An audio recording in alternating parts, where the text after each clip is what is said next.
Hi everyone, I'm Cole from Senior Tech Connect, and today we're going to talk about something you might have heard before. It's called AirDrop. AirDrop is a feature available on iPhones that allows users to share photos and files across a local vicinity, even if they don't have someone else's phone number. Essentially, it uses a Bluetooth connection to search and identify other devices within the area. As such, you can send with simply tapping a button or touching the two phones together. To send a photo via AirDrop, you'll simply start by accessing the photo in your photo gallery or anywhere else you might see the photo. From there, you'll tap Share, which looks like a box with an arrow facing upwards. And then you'll tap on the AirDrop icon.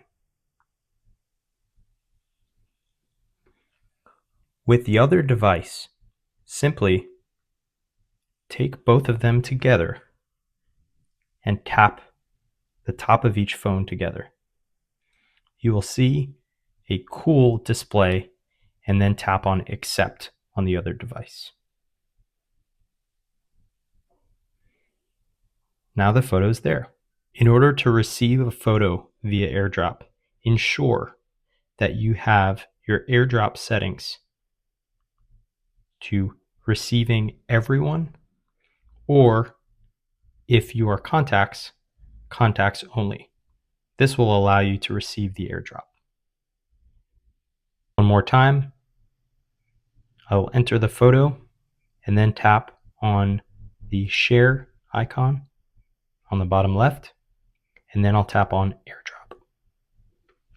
From there, I'll take the other device, make sure that the other device is powered on and that receiving is enabled, and then just tap the two devices together, top to top. On the receiving device, simply tap Accept. There you are. Alternatively, if you're having issues by touching the phones together, you can simply AirDrop to any device that is within range, about 15 to 20 meters apart. So if someone is in the same room as you, you can tap on AirDrop and wait for their device to pop up, and then simply tap on their device. The receiving device will then be given the option to accept or decline. Now that you know how to send photos via AirDrop, go ahead and try it out.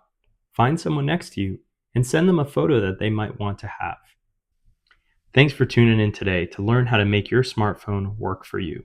Stay tuned with Senior Tech Connect to learn about all different types of skills to make your smartphone accessible for you.